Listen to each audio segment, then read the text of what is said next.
ಆಕಾಶವಾಣಿ ಪ್ರಚಲಿತ ವಿದ್ಯಮಾನ. ಇಂದಿನ ವಿಷಯ ಪ್ರಾದೇಶಿಕ ರುಚಿಗಳಿಂದ ಆಹಾರ ನಾವೀನ್ಯತೆಯವರೆಗೆ ಆಹಾರ್ 2026ರ ಉದ್ಯಮಶೀಲತೆಯ ಕಥೆಗಳು. ಬರಹಕೃಪೆ ಕೇಂದ್ರ ವಾರ್ತಾ ಶಾಖೆ ಬೆಂಗಳೂರು. ಓದುತ್ತಿರುವವರು ಸಹನಾ. ಆಹಾರ್ 2026ರ 40ನೇ ಆವೃತ್ತಿಯು ಆಹಾರ ಮತ್ತು ಅತಿಥಿ ಸತ್ಕಾರ ವಲಯದ ಪ್ರಮುಖರನ್ನು ನವದೆಹಲಿಯಲ್ಲಿ ಒಂದೆಡೆ ಸೇರಿಸಿತು. ಮಾರ್ಚ್ 10ರಿಂದ 14, 2026ರವರೆಗೆ ನಡೆದ ಈ 5 ದಿನಗಳ ಅಂತಾರಾಷ್ಟ್ರೀಯ ಪ್ರದರ್ಶನವು ಉತ್ಪಾದಕರು, ರಫ್ತುದಾರರು, ಅತಿಥಿ ಸತ್ಕಾರ ಉದ್ಯಮಗಳು ಮತ್ತು ತಂತ್ರಜ್ಞಾನ ಪೂರೈಕೆದಾರರಿಗೆ ಹೊಸ ಅವಕಾಶಗಳನ್ನು ಅನ್ವೇಷಿಸಲು ಒಂದು ವೇದಿಕೆಯನ್ನು ಕಲ್ಪಿಸಿತು. ಕಳೆದ ಹಲವು ವರ್ಷಗಳಲ್ಲಿ ಆಹಾರ್ ಮೇಳವು ಆಹಾರ ಮತ್ತು ಅತಿಥಿ ಸತ್ಕಾರ ಕ್ಷೇತ್ರದಲ್ಲಿ ಏಷ್ಯಾದ ಪ್ರಮುಖ ವ್ಯಾಪಾರ ಪ್ರದರ್ಶನಗಳಲ್ಲಿ ಒಂದಾಗಿ ಹೊರಹೊಮ್ಮಿದೆ. ಭಾರತ ಮತ್ತು ವಿದೇಶಗಳ ಸುಮಾರು 1800 ಪ್ರದರ್ಶಕರೊಂದಿಗೆ ಈ ಕಾರ್ಯಕ್ರಮವು ಸಂಸ್ಕರಿಸಿದ ಆಹಾರಗಳು, ಪಾನೀಯಗಳು, ಡೈರಿ ಉತ್ಪನ್ನಗಳು, ಬೇಕರಿ ಪದಾರ್ಥಗಳು ಮತ್ತು ಕೃಷಿ ಉತ್ಪನ್ನಗಳು ಸೇರಿದಂತೆ ವಿವಿಧ ಶ್ರೇಣಿಯ ಉತ್ಪನ್ನಗಳನ್ನು ಪ್ರದರ್ಶಿಸಿದೆ. ಭಾರತ ಮಂಟಪದ ವಿವಿಧ ಹಾಲ್ಗಳಲ್ಲಿ ನಡೆದ ಈ ಪ್ರದರ್ಶನವು ಸಾಂಪ್ರದಾಯಿಕ ರುಚಿಗಳು ಮತ್ತು ಆಧುನಿಕ ಆಹಾರ ಸಂಸ್ಕರಣಾ ನಾವೀನ್ಯತೆಗಳೆರಡನ್ನೂ ಒಟ್ಟುಗೂಡಿಸಿತು. ಜೊತೆಗೆ ಉತ್ಪಾದಕರು, ರಫ್ತುದಾರರು, ಖರೀದಿದಾರರು ಮತ್ತು ಅತಿಥಿ ಸತ್ಕಾರ ಉದ್ಯಮಗಳ ನಡುವೆ ವ್ಯವಹಾರದಿಂದ ವ್ಯವಹಾರಕ್ಕೆ ಸಂಪರ್ಕವನ್ನು ಸುಲಭಗೊಳಿಸಿತು. ಉತ್ಪನ್ನಗಳ ಪ್ರದರ್ಶನದ ಹೊರತಾಗಿ ಆಹಾರ್ ಮೇಳವು ಭಾರತದ ವಿಕಸನಗೊಳ್ಳುತ್ತಿರುವ ಆಹಾರ ಸಂಸ್ಕರಣಾ ರಂಗವನ್ನು ರೂಪಿಸುತ್ತಿರುವ ಉದ್ಯಮಿಗಳ ಮತ್ತು ಉದ್ಯಮಗಳ ಕಥೆಗಳನ್ನು ಸಹ ಅನಾವರಣಗೊಳಿಸುತ್ತಿದೆ. ಒಂದು ಜಿಲ್ಲೆ ಒಂದು ಉತ್ಪನ್ನ ಉಪಕ್ರಮದ ರೋಮಾಂಚಕ ಮಳಿಗೆಗಳಲ್ಲಿ ಸಿಕ್ಕಿಂ ರಾಜ್ಯದ ಪೆವಿಲಿಯನ್ ಹಿಮಾಲಯದ ರಾಜ್ಯದ ವಿಶಿಷ್ಟ ರುಚಿಗಳನ್ನು ಪ್ರದರ್ಶಿಸಿತು. ಇದು ಪ್ರವಾಸಿಗರನ್ನು ಮತ್ತು ಖರೀದಿದಾರರನ್ನು ಸಮಾನವಾಗಿ ಆಕರ್ಷಿಸಿತು. ಸಿಕ್ಕಿಂನ ಗ್ಯಾಂಗ್ಟಾಕ್ನ ಉದ್ಯಮಿ ಸಂಗಿಡೋಮಾ ಭೂಟಿಯಾ ಕೂಡ ಭಾಗವಹಿಸಿದವರಲ್ಲಿ ಒಬ್ಬರು. ಸರ್ಕಾರದ ಬೆಂಬಲವು ಸಣ್ಣ ಆಹಾರ ಉದ್ಯಮಗಳ ಬೆಳವಣಿಗೆಗೆ ಹೇಗೆ ಸಹಕಾರಿಯಾಗಿದೆ ಎಂಬುದಕ್ಕೆ ಇವರ ಪ್ರಯಾಣವೂ ಒಂದು ಸಾಕ್ಷಿಯಾಗಿದೆ. ಸಂಗಿಡೋಮಾ ಅವರು ಸುಮಾರು 16 ವರ್ಷಗಳ ಹಿಂದೆ ಸಾಂಪ್ರದಾಯಿಕ ಸಿಕ್ಕಿಂ ಆಹಾರ ಉತ್ಪನ್ನಗಳನ್ನು ಸಣ್ಣ ಪ್ರಮಾಣದಲ್ಲಿ ಉತ್ಪಾದಿಸುವ ಮೂಲಕ ತಮ್ಮ ಉದ್ಯಮಶೀಲತೆಯ ಪಯಣವನ್ನು ಪ್ರಾರಂಭಿಸಿದರು. ಆರಂಭಿಕ ವರ್ಷಗಳಲ್ಲಿ ಅವರು ವ್ಯವಹಾರವನ್ನು ಉಳಿಸಿಕೊಳ್ಳಲು ಸಂಪೂರ್ಣವಾಗಿ ತಮ್ಮ ವೈಯಕ್ತಿಕ ಉಳಿತಾಯವನ್ನೇ ಅವಲಂಬಿಸಿದ್ದರು. ಈಗ ಅವರು ಸಾಂಪ್ರದಾಯಿಕ ಉಪ್ಪಿನಕಾಯಿಗಳಿಗೆ ಹೆಸರುವಾಸಿಯಾದ ಟೇಸ್ಟ್ ಆಫ್ ಸಿಕ್ಕಿಂ ಎಂಬ ಬ್ರ್ಯಾಂಡ್ ಅನ್ನು ನಡೆಸುತ್ತಿದ್ದಾರೆ. ಉಪ್ಪಿನಕಾಯಿ ತಯಾರಿಸುವುದರ ಜೊತೆಗೆ ಅವರು ಒಬ್ಬ ನುರಿತ ತರಬೇತುದಾರರಾಗಿ ತರಬೇತಿ ನೀಡುತ್ತಿದ್ದಾರೆ. ಇದು ಅವರು ಸ್ವಾವಲಂಬಿಗಳಾಗಲು ಮತ್ತು ಹೊಸ ಆದಾಯದ ಅವಕಾಶಗಳನ್ನು ಪಡೆಯಲು ದಾರಿಯಾಗಿದೆ. ಅವರ ಈ ಪ್ರಯಾಣದಲ್ಲಿ ದೊಡ್ಡ ಬದಲಾವಣೆ ತಂದಿದ್ದು ಕೇಂದ್ರ ಸರ್ಕಾರದ ಪ್ರಮುಖ ಯೋಜನೆಯಾದ ಪ್ರಧಾನಮಂತ್ರಿ ಕಿರು ಆಹಾರ ಸಂಸ್ಕರಣಾ ಉದ್ಯಮಗಳ ವಿಧಿವತ್ತಾದ ಯೋಜನೆ. ಸಣ್ಣ ಆಹಾರ ಸಂಸ್ಕರಣಾ ಉದ್ಯಮಗಳಿಗೆ ಬೆಂಬಲ ನೀಡುವ ಈ ಯೋಜನೆಯಡಿ ಅವರು 10 ಲಕ್ಷ ಸಾಲ ಪಡೆದರು. ಇದು ಅವರಿಗೆ ಆಧುನಿಕ ಸಂಸ್ಕರಣಾ ಉಪಕರಣಗಳಲ್ಲಿ ಹೂಡಿಕೆ ಮಾಡಲು ಮತ್ತು ಉತ್ಪಾದನಾ ಸಾಮರ್ಥ್ಯವನ್ನು ವಿಸ್ತರಿಸಲು ನೆರವಾಯಿತು. ಇದರೊಂದಿಗೆ ಅವರು 3.5 ಲಕ್ಷ ಸಹಾಯಧನವನ್ನು ಸಹ ಪಡೆದರು. ಇದು ಅವರು ಸಾಲವನ್ನು ಮರುಪಾವತಿಸಲು ಮತ್ತು ಆತ್ಮವಿಶ್ವಾಸದಿಂದ ತಮ್ಮ ಉದ್ಯಮವನ್ನು ನಿರ್ವಹಿಸಲು ಸುಲಭವಾಗಿಸಿತು. ತಮ್ಮ ಪಯಣವನ್ನು ಮೆಲುಕು ಹಾಕುತ್ತಾ ಸಂಗಿಡೋಮಾ ಅವರು ತಮ್ಮ ವ್ಯವಹಾರವು ಅತ್ಯಂತ ಸಣ್ಣ ಪ್ರಮಾಣದಲ್ಲಿ ಪ್ರಾರಂಭವಾಯಿತು ಎಂದು ನೆನಪಿಸಿಕೊಳ್ಳುತ್ತಾರೆ. ಸಾಲ ಪಡೆದ ನಂತರ ನಾನು ಯಂತ್ರೋಪಕರಣಗಳಲ್ಲಿ ಹೂಡಿಕೆ ಮಾಡಲು ಮತ್ತು ನನ್ನ ಉತ್ಪಾದನೆಯನ್ನು ವಿಸ್ತರಿಸಲು ಸಾಧ್ಯವಾಯಿತು. ಈ ಯೋಜನೆಯು ನನ್ನಂತಹ ಉದ್ಯಮಿಗಳಿಗೆ, ವಿಶೇಷವಾಗಿ ಆರ್ಥಿಕ ಸಂಪನ್ಮೂಲಗಳ ಕೊರತೆಯಿರುವ ಮಹಿಳೆಯರಿಗೆ ಹೊಸ ಅವಕಾಶಗಳನ್ನು ತೆರೆದುಕೊಟ್ಟಿದೆ ಎಂದು ಅವರು ಹೇಳಿದರು. ಅವರ ಉದ್ಯಮವು ಸಿಕ್ಕಿಂನ ಪ್ರಸಿದ್ಧ ಸಾವಯವ ದಲ್ಲೆ ಖುರ್ಸಾನಿ ಮೆಣಸಿನಕಾಯಿಯಿಂದ ತಯಾರಿಸಿದ ಮೌಲ್ಯವರ್ಧಿತ ಉತ್ಪನ್ನಗಳ ಮೇಲೆ ಕೇಂದ್ರೀಕರಿಸಿದೆ. ಈ ಮೆಣಸಿನಕಾಯಿಯು ಭೌಗೋಳಿಕ ಸೂಚಕ ಟ್ಯಾಗ್ ಅನ್ನು ಹೊಂದಿದೆ. ಈ ಮೆಣಸಿನಕಾಯಿಗಳನ್ನು ನೇರವಾಗಿ ಸ್ಥಳೀಯ ರೈತರಿಂದ ಖರೀದಿಸಲಾಗುತ್ತದೆ ಮತ್ತು ಅವುಗಳನ್ನು ಹುದುಗಿಸಿದ ಮೆಣಸಿನಕಾಯಿ ಉಪ್ಪಿನಕಾಯಿ, ಮಸಾಲಾ ಮಿಶ್ರಣಗಳು ಮತ್ತು ಬ್ಲೆಂಡೆಡ್ ಕಾಂಡಿಮೆಂಟ್ಗಳಂತಹ ಉತ್ಪನ್ನಗಳಾಗಿ ಸಂಸ್ಕರಿಸಲಾಗುತ್ತದೆ. ಅವರ ಉತ್ಪನ್ನಗಳ ಶ್ರೇಣಿಯು ಸ್ಥಳೀಯವಾಗಿ ಬೆಳೆಯುವ ಲಪ್ಸಿ ಅಥವಾ ಪ್ಲಮ್ನಂತಹ ಹಣ್ಣುಗಳನ್ನು ಸಹ ಒಳಗೊಂಡಿದೆ. ವಿಶಿಷ್ಟ ಪ್ರಾದೇಶಿಕ ಖಾದ್ಯಗಳನ್ನು ತಯಾರಿಸಲು ಇವುಗಳನ್ನು ದಲ್ಲೆ ಮೆಣಸಿನಕಾಯಿಯ ವಿಶಿಷ್ಟ ರುಚಿಯೊಂದಿಗೆ ಸಂಯೋಜಿಸಲಾಗುತ್ತದೆ. ಅವರು ನಮ್ಮ ಉತ್ಪನ್ನಗಳು ಸಿಕ್ಕಿಂಗೆ ಮಾತ್ರ ವಿಶಿಷ್ಟವಾದವು. ದೊಡ್ಡ ನಗರಗಳಲ್ಲಿರುವ ಜನರು ಇವುಗಳನ್ನು ಸವಿಯಲು ಬಹಳ ಕುತೂಹಲ ತೋರುತ್ತಾರೆ ಮತ್ತು ಈ ಅಪ್ಪಟ ಅಧಿಕೃತ ರುಚಿಯನ್ನು ಮೆಚ್ಚಿಕೊಳ್ಳುತ್ತಾರೆ ಎಂದು ವಿವರಿಸಿದರು.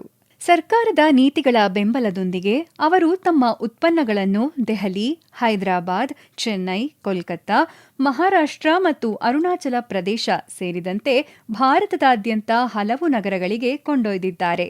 ಆಹಾರ್ 2026ರಲ್ಲಿ ಸಂಗಿಡೋಮಾ ಅವರು ಮೊದಲ ಬಾರಿಗೆ ಭಾಗವಹಿಸಿದ್ದು, ಮುಂದಿನ ವರ್ಷವೂ ಮತ್ತೆ ಬರಲು ಆಶಿಸಿದ್ದಾರೆ. ಕರ್ನಾಟಕದ ಚಹಾ ಬ್ರ್ಯಾಂಡ್ ಆದ ಐರನ್ ಕೆಟಲ್ನ ಪ್ರತಿನಿಧಿ ಧೀರಜ್ ಅರ್ಜುನ್ ಕೆಎಸ್ ಅವರೊಂದಿಗಿನ ಸಂಭಾಷಣೆಯಲ್ಲಿ ಚಹಾ ಪೂರೈಕೆ ಸರಪಳಿಯಲ್ಲಿ ಪಾರದರ್ಶಕತೆ, ಪತ್ತೆ ಹಚ್ಚುವಿಕೆ ಮತ್ತು ಗುಣಮಟ್ಟದ ಮೂಲದ ಮೇಲೆ ಕಂಪನಿಯು ಹೊಂದಿರುವ ಗಮನದ ಬಗ್ಗೆ ಮಾಹಿತಿ ಹಂಚಿಕೊಂಡರು. ಐರನ್ ಕೆಟಲ್ ಮುಖ್ಯವಾಗಿ 3 ವಿಭಾಗಗಳಲ್ಲಿ ಚಹಾವನ್ನ ಮಾರಾಟ ಮಾಡುತ್ತದೆ. ಅಸ್ಸಾಂನಿಂದ ಪಡೆಯಲಾದ ಸಿಟಿಸಿ ಚಾಯ್, ವಿವಿಧ ಪರಿಮಳಯುಕ್ತ ಮತ್ತು ಗ್ರೀನ್ ಟೀ ಶ್ರೇಣಿ ಹಾಗೂ ವಿಶೇಷವಾದ ಸಂಜೀವಿನಿ ಗ್ರೀನ್ ಟೀ ಲೈನ್. ಗುಣಮಟ್ಟದ ಮೂಲಗಳಿಂದ ಚಹಾವನ್ನು ಸಂಗ್ರಹಿಸುವುದು ಕಂಪನಿಯ ಕಾರ್ಯವೈಖರಿಯ ಪ್ರಮುಖ ಅಂಶವಾಗಿದೆ. ಈ ಕಂಪನಿಯ ಮುಖ್ಯ ಕಚೇರಿಯು ಕರ್ನಾಟಕದ ಬೆಂಗಳೂರಿನಲ್ಲಿದೆ. ಆದರೆ ಚಹಾ ಎಲೆಗಳನ್ನು ಸಂಗ್ರಹಿಸುವ ಪ್ರದೇಶಗಳಿಗೆ ಹತ್ತಿರವಿರುವಂತೆ ಅಸ್ಸಾಂ ಮತ್ತು ತಮಿಳುನಾಡಿನ ನೀಲಗಿರಿಯಲ್ಲಿ ಸಂಸ್ಕರಣಾ ಘಟಕಗಳನ್ನು ಸ್ಥಾಪಿಸಲಾಗಿದೆ. ಇದು ರೈನ್ ಫಾರೆಸ್ಟ್ ಅಲಯನ್ಸ್, ಅಪಾಯ ವಿಶ್ಲೇಷಣೆ ಮತ್ತು ನಿರ್ಣಾಯಕ ನಿಯಂತ್ರಣ ಬಿಂದುಗಳು ಹಾಗೂ ಅಂತಾರಾಷ್ಟ್ರೀಯ ಪ್ರಮಾಣೀಕರಣ ಸಂಸ್ಥೆ ಸೇರಿದಂತೆ ಹಲವಾರು ಪ್ರತಿಷ್ಠಿತ ಪ್ರಮಾಣೀಕರಣಗಳನ್ನು ಹೊಂದಿದೆ. ಕೇವಲ 2 ಎಲೆ ಮತ್ತು 1 ಮೊಗ್ಗನ್ನು ಕೈಯಿಂದ ಚಿವುಟಿ ತೆಗೆಯಲು ಹೆಚ್ಚಿನ ಶ್ರಮ ಬೇಕಾಗುತ್ತದೆ ಮತ್ತು ಇಳುವರಿಯೂ ಕಡಿಮೆ ಇರುತ್ತದೆ. ಆದರೆ ಇದು ಅತ್ಯುತ್ತಮ ಗುಣಮಟ್ಟದ ಚಹಾವನ್ನು ನೀಡುತ್ತದೆ. ಇದೇ ಕಾರಣಕ್ಕಾಗಿ ಉನ್ನತ ಮಟ್ಟದ ಎಲೆಗಳ ಗುಣಮಟ್ಟವನ್ನು ಕಾಯ್ದುಕೊಳ್ಳುವ ರೈತರಿಗೆ ನಾವು ಹೆಚ್ಚುವರಿ ಬೆಲೆ ನೀಡುತ್ತೇವೆ. ಗುಣಮಟ್ಟದ ಮಾನದಂಡಗಳನ್ನು ಖಚಿತಪಡಿಸಿಕೊಳ್ಳಲು ಕಂಪನಿಯು ಅಸ್ಸಾಂ ಮತ್ತು ನೀಲಗಿರಿಯಲ್ಲಿ ಕೃಷಿ ಅಧಿಕಾರಿಗಳನ್ನು ನಿಯೋಜಿಸಿದೆ. ಇವರು ರೈತರೊಂದಿಗೆ ನೇರವಾಗಿ ಕೆಲಸ ಮಾಡುತ್ತಾರೆ ಮತ್ತು ಕೃಷಿ ಪದ್ಧತಿಗಳು, ಕೀಟನಾಶಕಗಳ ಬಳಕೆ ಹಾಗೂ ಎಲೆಗಳನ್ನು ಚಿವುಟುವ ತಂತ್ರಗಳ ಬಗ್ಗೆ ತರಬೇತಿ ನೀಡುತ್ತಾರೆ. ಈ ಜಾಲಕ್ಕೆ ಸೇರುವ ಹೊಸ ರೈತರು ಗುಣಮಟ್ಟದ ನಿಯಮಗಳನ್ನು ಪಾಲಿಸುತ್ತಾರೆಯೇ ಎಂದು ಖಚಿತಪಡಿಸಿಕೊಳ್ಳಲು ಅವರನ್ನು 1 ರಿಂದ 2 ತಿಂಗಳ ಕಾಲ ಮಾರ್ಗದರ್ಶನ ಮತ್ತು ಮೇಲ್ವಿಚಾರಣೆಯಲ್ಲಿ ಇಡಲಾಗುತ್ತದೆ. ಚಹಾ ಪೂರೈಕೆ ಸರಪಳಿಯಲ್ಲಿ ಪಾರದರ್ಶಕತೆಯನ್ನು ಹೆಚ್ಚಿಸಲು ಐರನ್ ಕೆಟಲ್ ಕಂಪನಿಯು QR ಕೋಡ್ ಆಧಾರಿತ ಟ್ರೇಸಬಿಲಿಟಿ ವ್ಯವಸ್ಥೆಯನ್ನು ಪರಿಚಯಿಸಿದೆ. ಪ್ರತಿ ಚಹಾ ಪ್ಯಾಕೆಟ್ ಮೇಲೆ ಒಂದು ವಿಶಿಷ್ಟವಾದ QR ಕೋಡ್ ಇರುತ್ತದೆ. ಇದನ್ನು ಸ್ಕ್ಯಾನ್ ಮಾಡುವ ಮೂಲಕ ಗ್ರಾಹಕರು ತಮ್ಮ ಚಹಾವು ತೋಟದಿಂದ ಕಪ್ ವರೆಗೆ ಸಾಗಿ ಬಂದ ಹಾದಿಯನ್ನು ಪತ್ತೆ ಹಚ್ಚಬಹುದು. ಕೋಡ್ ಅನ್ನು ಸ್ಕ್ಯಾನ್ ಮಾಡುವುದರಿಂದ ಗ್ರಾಹಕರು ಈ ಕೆಳಗಿನ ವಿವರಗಳನ್ನು ಪಡೆದುಕೊಳ್ಳಬಹುದು: ರೈತನ ಹೆಸರು, ತೋಟದ ಜಿಯೋ ಟ್ಯಾಗ್ ಮಾಡಲಾದ ನಿಖರ ಸ್ಥಳ, ಚಹಾ ಎಲೆಗಳನ್ನು ಚಿವುಟಿದ ನಿಖರ ದಿನಾಂಕ ಮತ್ತು ಸಮಯ, ಎಲೆಗಳು ಕಾರ್ಖಾನೆಯನ್ನು ತಲುಪಿದ ಸಮಯ ಮತ್ತು ಕೀಟನಾಶಕಗಳ ಬಳಕೆ ಸೇರಿದಂತೆ ಕೃಷಿ ಪದ್ಧತಿಗಳ ವಿವರಗಳು. ಈ ಡಿಜಿಟಲ್ ಟ್ರೇಸಬಿಲಿಟಿ ಮಾದರಿಯು ಗ್ರಾಹಕರ ನಂಬಿಕೆಯನ್ನು ಬಲಪಡಿಸುತ್ತದೆ ಮತ್ತು ಇಡೀ ಮೌಲ್ಯ ಸರಪಳಿಯಲ್ಲಿ ಹೊಣೆಗಾರಿಕೆಯನ್ನು ಉತ್ತೇಜಿಸುತ್ತದೆ. ಆಹಾರ್ 2026ರಲ್ಲಿ ಮೊದಲ ಬಾರಿಗೆ ಭಾಗವಹಿಸಿದ ಈ ಕಂಪನಿಯು ತನ್ನ ಈ ವಿಶಿಷ್ಟ ಮಾದರಿಯನ್ನು ಹೆಚ್ಚಿನ ಜನರಿಗೆ ಪರಿಚಯಿಸಲು ಈ ಪ್ರದರ್ಶನವನ್ನು ಒಂದು ಉತ್ತಮ ಅವಕಾಶವಾಗಿ ಬಳಸಿಕೊಂಡಿತು. ಡಿಜಿಟಲ್ ಟ್ರೇಸಬಿಲಿಟಿ, ರೈತ ಕೇಂದ್ರಿತ ಖರೀದಿ ಮತ್ತು ಗುಣಮಟ್ಟ ಆಧಾರಿತ ಬೆಲೆ ನಿಗದಿಯು ಹೇಗೆ ಕೃಷಿ ಮೌಲ್ಯ ಸರಪಳಿಗಳನ್ನು ಮರುರೂಪಿಸಬಹುದು ಮತ್ತು ಗ್ರಾಹಕರ ನಂಬಿಕೆಯನ್ನು ಗಳಿಸಬಹುದು ಎಂಬುದಕ್ಕೆ ಇವರ ಈ ಪ್ರಯತ್ನಗಳು ಸಾಕ್ಷಿಯಾಗಿವೆ. ಕಾನ್ಪುರ ಮೂಲದ ಮಸಾಲೆ ತಯಾರಿಕಾ ಕಂಪನಿಯಾದ Subhash agro industry private limited ಭಾರತದ ಸಣ್ಣ ಮತ್ತು ಮಧ್ಯಮ ಗಾತ್ರದ ಆಹಾರ ಸಂಸ್ಕರಣಾ ಉದ್ಯಮಗಳ ಸ್ಥಿರ ಬೆಳವಣಿಗೆಯ ಪಯಣವನ್ನು ಪ್ರತಿಬಿಂಬಿಸುತ್ತದೆ. 1992ರಲ್ಲಿ ಸ್ಥಾಪನೆಯಾದ ಈ ಉದ್ಯಮವು ಆರಂಭದಲ್ಲಿ ಭಾರತೀಯ ಅಡುಗೆ ಮನೆಗಳಲ್ಲಿ ಸಾಮಾನ್ಯವಾಗಿ ಬಳಸುವ ಅಗತ್ಯ ಮಸಾಲೆಗಳನ್ನು ತಯಾರಿಸುವ ಮೂಲಕ ಕಾರ್ಯಾರಂಭ ಮಾಡಿತು. ಕಳೆದ 3 ದಶಕಗಳಲ್ಲಿ ಇದು ಹಂತ ಹಂತವಾಗಿ ತನ್ನ ಕಾರ್ಯಾಚರಣೆಯನ್ನು ವಿಸ್ತರಿಸಿದೆ ಮತ್ತು ಹಲವಾರು ರಾಜ್ಯಗಳಲ್ಲಿ ವಿತರಕರು ಹಾಗೂ ಚಿಲ್ಲರೆ ವ್ಯಾಪಾರ ಪಾಲುದಾರರ ಬಲವಾದ ಜಾಲವನ್ನು ನಿರ್ಮಿಸಿದೆ. ಇಂದು ಕಂಪನಿಯು ಅರಿಶಿನ, ಕೊತ್ತಂಬರಿ, ಮೆಣಸಿನಕಾಯಿ ಮತ್ತು ಬ್ಲೆಂಡೆಡ್ ಮಸಾಲೆಗಳು ಸೇರಿದಂತೆ ವ್ಯಾಪಕ ಶ್ರೇಣಿಯ ಅಡುಗೆ ಅಗತ್ಯ ವಸ್ತುಗಳನ್ನು ಉತ್ಪಾದಿಸುತ್ತಿದೆ. ಕಂಪನಿಯ ಪ್ರತಿನಿಧಿಯಾದ ಜಿತೇಂದ್ರ ಮೋಹನ್ ತಿವಾರಿ ಅವರ ಪ್ರಕಾರ ಕಂಪನಿಯು ಸ್ನ್ಯಾಕ್ಸ್ ತಯಾರಕರಿಗೆ ವಿಶೇಷವಾಗಿ ನಮ್ಕೀನ್ ನಂತಹ ಉತ್ಪನ್ನಗಳಿಗೆ ಅಗತ್ಯವಿರುವ ರುಚಿವರ್ಧಕ ಮಿಶ್ರಣಗಳನ್ನು ಸಹ ಪೂರೈಸುತ್ತದೆ. ಕಾಲಾನಂತರದಲ್ಲಿ ಈ ಉದ್ಯಮವು ಕೇವಲ ಮಸಾಲೆಗಳಿಗೆ ಸೀಮಿತವಾಗದೆ ತನ್ನ ಉತ್ಪನ್ನಗಳ ಪಟ್ಟಿಯನ್ನು ವಿಸ್ತರಿಸಿದೆ. ಪ್ರಸ್ತುತ ಇದು ಹಪ್ಪಳ, ಉಪ್ಪಿನಕಾಯಿ, ಅಗರಬತ್ತಿ, ಧೂಪದ ಕಡ್ಡಿಗಳು, ಇಂಗು ಮತ್ತು ಸೋಯಾ ನಗೆಟ್ಸ್ ಉತ್ಪನ್ನಗಳನ್ನು ಸಹ ಒಳಗೊಂಡಿದೆ. ಇಂದು ನಾವು ಪ್ರತಿ ಪ್ಯಾಕ್ನಲ್ಲೂ ಸುಗಂಧ, ಶುದ್ಧತೆ ಮತ್ತು ತಾಜಾತನದ ಉನ್ನತ ಗುಣಮಟ್ಟವನ್ನು ಕಾಯ್ದುಕೊಳ್ಳುವ ಮೂಲಕ 100ಕ್ಕೂ ಹೆಚ್ಚು ಉತ್ಪನ್ನಗಳನ್ನು ಗ್ರಾಹಕರಿಗೆ ನೀಡುತ್ತಿದ್ದೇವೆ ಎಂದು ತಿವಾರಿ ತಿಳಿಸಿದರು. ಕಂಪನಿಯ ಉತ್ಪನ್ನಗಳು ವಿತರಕರು ಮತ್ತು ಚಿಲ್ಲರೆ ವ್ಯಾಪಾರಿಗಳ ಬಲವಾದ ಜಾಲದ ಮೂಲಕ ಉತ್ತರ ಪ್ರದೇಶ, ಮಧ್ಯಪ್ರದೇಶ, ಬಿಹಾರ, ಛತ್ತೀಸ್ಗಢ, ಜಾರ್ಖಂಡ್ ಮತ್ತು ಉತ್ತರಾಖಂಡ ಸೇರಿದಂತೆ ಹಲವಾರು ರಾಜ್ಯಗಳಲ್ಲಿ ವಿತರಣೆಯಾಗುತ್ತಿದೆ. ಆಹಾರ್ 2026ರಲ್ಲಿ ಭಾಗವಹಿಸಿರುವುದು ಕಂಪನಿಗೆ ತನ್ನ ಉತ್ಪನ್ನಗಳ ಶ್ರೇಣಿಯನ್ನು ಪ್ರದರ್ಶಿಸಲು, ಸಂಭಾವ್ಯ ಖರೀದಿದಾರರೊಂದಿಗೆ ಸಂಪರ್ಕ ಸಾಧಿಸಲು ಮತ್ತು ಭಾರತದ ಬೆಳೆಯುತ್ತಿರುವ ಆಹಾರ ಸಂಸ್ಕರಣಾ ವಲಯದಲ್ಲಿ ಹೊಸ ಮಾರುಕಟ್ಟೆ ಅವಕಾಶಗಳನ್ನು ಅನ್ವೇಷಿಸಲು ಒಂದು ಉತ್ತಮ ವೇದಿಕೆಯನ್ನು ಒದಗಿಸಿದೆ.